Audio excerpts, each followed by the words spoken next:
Пайгамбарыбыз да карыз алган. Бирок убагында кайтарган. Карыз алуу да сүннөт, убагында кайтаруу да сүннөт. Карыз берген адам башыңызга бакырып келсе, үн чыкпаңыз. Бул да сүннөт. Пайгамбарыбызга келген. Бирок текшерүү үчүн келген. Убактысы 1-2 күн калганда эле келип алып, мешіттің жанында, Аллах сақтасын, Аллах кечирсин, Зайд бин Санаа деген жөөт. Кел жақасынан кармаган. Елестетиңиз, мусулмандар турат. Пайгамбарыбыздын мубарак жақасынан кармап туруп айтат: "Мен билгем" дейт. Силер, сен өзү атаңдагы, чоң атаңдагы силер бардыгыңар ушундайсыңар. Аларын аласыңар, берерде ушинтип качып жүрөсүңөр, бербейсиңер. Дегенде үн чыккан жок. Сурок бар го, вактыбыз бүткөн жокко деп актанган да жок. Умар бин Хаттаб радиаллаху анху аябай катуу ачуусу келди дагы айтты: "Зайд" деди, "Кара" деди, "Ушул жерде эгер мен пайгамбарыбызды адеп кылбаганымда" деди, "Сени мына башыңды" деди, "денеңден ажыратып салмакмын" деди. "Пайгамбарыбыздын адеби" дейт, "Тишимди тишиме кысып турамын, жөнтүр" деди.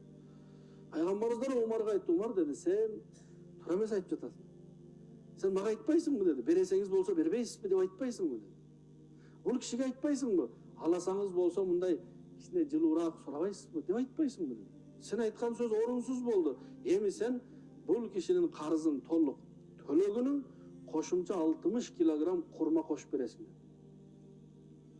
Умар бин Хаттаб радиаллаху анху карызды төлөп бүтүп 60 килограмм кошумча берсе, Зайд бин Санаа айтты: "Бул несе" дегенде айтты: "Жана мен сизди кичине коркутуп кыжалат кылдым го" деди. "Ошонун штрафы бул" деди.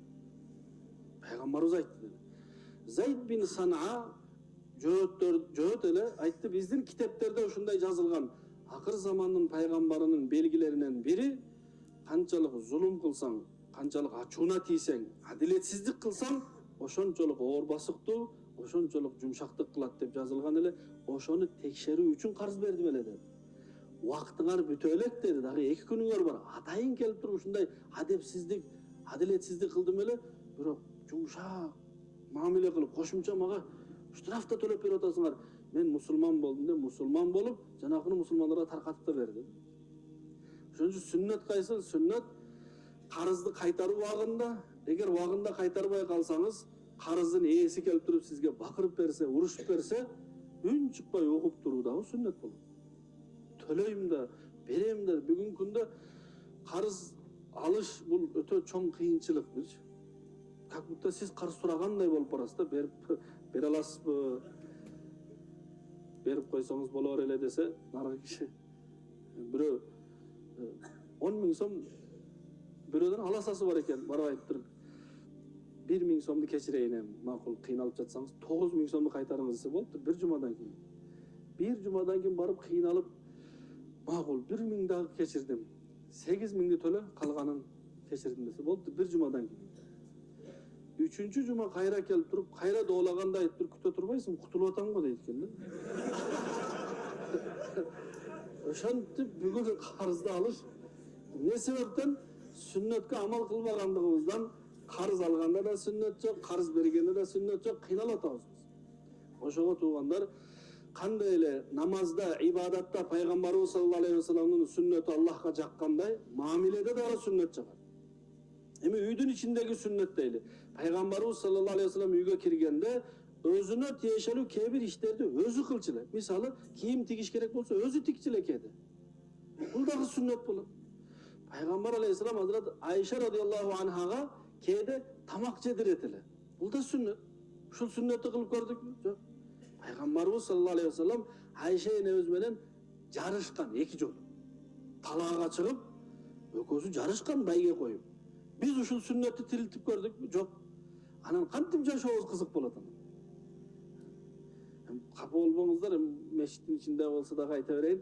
Биз ойлойбуз, мусулмандарда, исламда мындай бир романтика деген нерсе жок болсо керек деп ойлойбуз. Мусулмандар болду, сакал койду, топу кийди болду, жөн эле жашаш. Андай эмес. Адам табигаты бар го, каалайт го. Курсак ачса, тамак жеш керек, болбосо кыйналасыз. Ошондой эле эркектин дагы, аялдын да кулагы ачка калат. Анда тойгозушубуз керек, бир жакшы, жылуу сөздөрдү айтып. Көзү дагы ачка калат. Аны да тойгозушубуз керек, бир гүл алып барып берип, бир белек алып барып берип. Sünnet uşulda. Peygamberimiz sallallahu aleyhi ve sellem Hazreti Ayşe enebizge aytat ele. Ayşe, men senin kaysil kezde kattуу jinin kelip turganды sezip turam deydi. Anan sen maanайын açık kezingdi dagы men sezip bilip turam deydi. Kayaktan bilesiz degende aytat ele. Eger sen maanайың açık bolsa, maga tarıngan uçuruң bolbosa, süйлөгөндө araplar özü sözsüz ant içip süyleydi. Kebir kavimlerde süylөгөндө klinus dey berет go. Bizde çok elhamdülillah. Bırak Araplarda var da. Billahi, vallahi, tallahi, billahi ve rabbil Kaaba, billahi ve rabbi Muhammedin deyen sözleri var. Peygamberimiz aytdı, sen Nasrani'nin jakşı bolganda dedi. Sen süylөгөндө mıntip süyleysin dedi. Billahi ve rabbi Muhammedin. Muhammed'in Allah'sına ant içem. Muhammed'in Allah'sına ant içem deyip süyleysin dedi. Eğer kaçan maga içine tarıngan bolsam, billahi ve rabbil Kaaba. O Kaaba'nın Rabbisine ant içem deyip aytasın dedi. Meni aytpaysın dedi. Peygamber aleyhisselam demek ayalının, azvacı mutahharattın her bir hareketine köngül burçu kendi. Alema Ayşe nevizde aytdım, men dagı bilem dedi. Siz kaçan maga tarınbay, mınдай maanайыңыз açık bolup, menden razı bolgan uçurda, men үйgө barayın desem, atam үйüne atasının үйü Doğaldın narkı beti. Hazret Abu Bakr radiyallahu anh үйü жақын ele. Atam үйüne barıp gelsem bolobу desem, siz makul deysiz dagı, kaçan kelesиң деп suraysiz dedi. Eğer maanайыңыз açık bolsa. Maga bir nersege tarıngan bolsanız, makul deysiz, biroq kaçan kelesиң деп surabайсыз dedi. Bul romantik emes mi bu? Sünnet bul da. Oşonduktan tuğanlar, sünnet jaşooda tınçlık var, sünnet jaşooda bereket var. Bolgonu biz oşonu үйrөнөлү. Barıp suraylı moldalardan, alımlardan, damıla men üylönüp jatam, sünnetini aytıp beriңizçi. Ha, şunday sünnetler var. Maşallah. Biz oşol sünnetlerdi bilmegendigimizden Hristiyanlardın sünnetini alıp alganбыз, Zakis siyaktуу, Jövötтердин sünnetlerini alıp alganбыз, Fata siyaktуу, dagı Industardın sünnetini alıp alganбыз, otko aylanуу siyaktуу. Peygamberimizin sünneti var go. Bir sonun, bir jakşınakay. Oşonduktan üylönүү sünneti, adam ölgön sünneti var. Ölgöndө kanday kılış kerek? Balalуу boluudun sünnetleri var. Bolgonu oşolordu bileli, үйрөнөлү. Bilmegendik bizim katabız. Oşonu bile turgan bolsak ne bolot? Jaşoobuz жеңил болот. Ekincisi sünnet var go, arzan. Ötü arzan. Misali karаңыз, bir bala töröldü, sünnet menen үйgө jetsin. Ekincisi sünneti jok jetsin. Kança bolot? Sünnet boyunca bir bala töröldü, rasxottu karаңыз. Birinci azan aytiş gerek. Allahu akbar. Azan kança son? Besplatный. Azan besplatный da. Oң kulağına azan aytiş gerek, sol kulağına kamat aytiş gerek. Kança son? 0. Rasxot jok. Ekincisi, bala töröldü, törötkönlөрgө Allah razı olsun deysiz dagı. Sen olar hökümet aylık berет da alarga. Siz налог төлөйсүz. Allah razı olsun deysiz dagı. Alıp kelesiz үйgө. Үйgө alıp kelgenden keyin bir takva adamga kurma çaynatasiz. Bir uçtuk kurma kança so'm? 5 so'm. Kurmani alıp barasiz, moldake takva kişi çaynap beret, alıp kelip turup tangdayına bismillah dep tiygizip koyasiz. Boldu inşallah ümit bul oşol kişidey takva bolot degen ümit. Bir. Ekincisi, azırga çeyin balаңыз үйdө 3 so'm rasxot, 5 so'm rasxot. Çaçını kırkasiz. 7 күнгө. Tarazıga koysanız 1 gram çıkar. 1 gram kümüştün bağısı 80 so'm. 60 so'm hazır. 60 so'm. Jana 5 so'm bilen 65 so'm rasxot. Sadaka kıldınız. Eğer kız bolsa 7 kündük je 14 je 21 kündükte bir koy, mümkünçülük var bolsa. Mümkünçülük var degeni, koranızda 15 koyunuz var, birösün soysanız kıynalbaysız. Ha, mümkünçülük yok degeni, bir koy satıp alış gerek 15 binge. Bir koy satıp alsanız bir aylık aylığınız. Anı satıp alsanız bir ay jaşoo kıyın bolot. Sizge akika kılış şart emas. Demek rasxot bayagıla 65 so'm kaldı. Balаңыз bir jakşına үйdө. 21 gün boldu үйdө turат. Oşol boydan inşallah dalşı çoğayıp ketebilir. Rasxot jok kılın. Sünnet boyunca oşol rasxot jok. Emi sünneti joktu karayın. Sünneti jok maşallah. Bala töröldü, sүйүнчүдөн başladı. Birincisi çıkat, sүйүнчү beriş gerek. En azı 500 so'm. Çoğurağı çıkat, ağa, çoğurağı 1000 so'm. Oşunu biz öylep çıkkanbızda, men, siz turap. En çoğuğa 2000 so'm. Hazırga çeyin 3000 so'm rasxot boldu. Balаны үйgө alıp geliş gerek de. Үйgө alıp kelgeniz, balаны үйgө alıp kelgende rasxottu karаңыз emin. Oşol balaga beşik toy kılış gerek. Beşik toy. Oşol balaga bala kördü, kırkı çıktı. Kiçine kıymılday kalganda tuşoo kesti. Kança rasxot? Sünnetте расход жоқ. Бидатта расход чоң. Чексиз расход. Ең чоң расход қаяқта? Сүннетке отырғызғанда. Сүннетке отырғызғанда не болады? Не үшін сүннетке отырғызылады? Адам төрөлгөндө зара кыла турган жерин үстүн тери каптап калган болот. Зара кылганда зара терисине тийип, анан туалетке түшөт. Адамдын денеси таза туруш керек, зара тийбеш керек. Ошондуктан доктор кесип туруп, терин тартып коет дагы, не болсун, зарасы түптүз жерге түшсүн. Ушул үчүн эле доктор кесиш керек. Эми биз ушул 1 сантиметр, балким 1,5 сантиметр терини кескен үчүн той беребиз да, той. Пайгамбарыбыз саллаллаху алейхи вассаламдын эки эң жакшы көргөн небереси бар эле. Hazrat Hasan радияллаху анху, Hazrat Husayn радияллаху анху бейиштеги жигиттердин хандары. Жигиттердин эң неси? Мырзасы. Ошолордун сүннөт тойуга канча расход кылды эле. Имам Абу Ханифанын да баласы бар эле. Ага канча расход кылды эле. Дин деген же пайгамбарыбыз кылган же сахабалар кылган. Пайгамбар кылбаса, сахабалар кылбаса, бүгүн мен баламдын тоюна, машалла, байге, күрөш, машине, төө, улак, балан, түкүн, расход. Сүннет бу ушул. Сүннетте расходун эле ошо устанын акысын бериш. Канча сом уста? 1000 сом, 500 сом болбойбу? Болот 500 сом. 500 сомго кестирес, болду, бир зелимке алабыз 20 сомго. Болду, бүттү.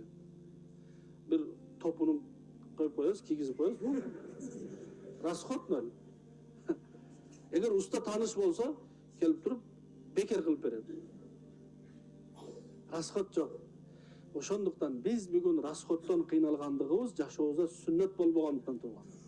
Ачыгын айтайын, сүннөт жок болгондуктан тойдо да расход, жаназада да расход, бирөө төрөлсө да расход, үйлөнсө да расход, балалуу болсо да расход. Биз мындайча айтканда бир банкомат эле болуп калганбыз да.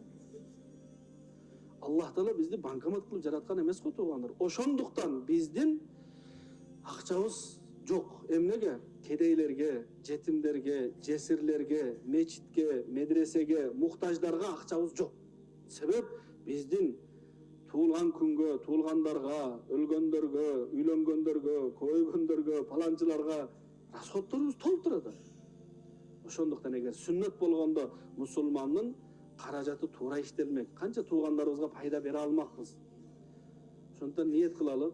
Айтайын деген сөзүмдүн максаты сүннөт жашоого келели туугандар. Сүннөт дегени бизде бүгүн сүннөт десе, ушуну сүннөт дейбиз. Сүннөтүм кирдеп калыптыр дейт кээ бирлерчи. Сүннөтүңүз жакшы экен дейт. Бунун аты сүннөт эмес туугандар. Бунун аты да сүннөт эмес. Бунун аты сакал, бунун аты камис, көйнөк. Сүннөт дегени жашоо образды айтат. Ошого жашообузга сүннөттү алып келели. Жашообуз кооз болот, берекелүү болот, тынч болот, жакшы болот. Аллахка жагат эң негизгиси. Сүннөттөн чыктыкпы, болду, чеги жок. Үчүнчүсү сүннөт барго, сүннөт чектелген. Болду. Ушунча андан ашыгы жок. Багымдаттын 2 рекет эле сүннөтү бар. Аны 4 рекет окуса болбойт. 2 рекет. Бидат не? Чексиз. Бидаттын чеги жок. Ошон үчүн бирөө тойдо 100 миң каржылайт, бирөө 500 миң каржылайт. Бирөө 1 миллион каржылайт. Эмне үчүн? Сүннөт болбогондуктан чеги жок да.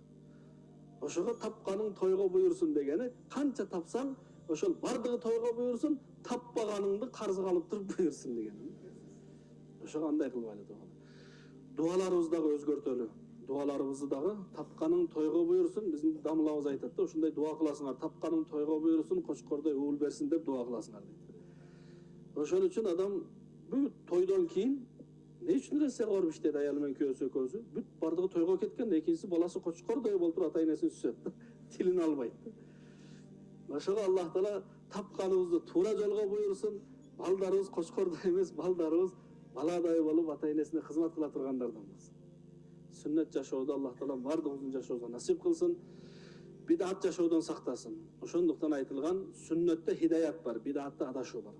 Аллах Таала бардыгыбызга айткан укканыбызга амал жасоого мүмкүнчүлүк берип, кемчилигибизди Аллахым кечирсин.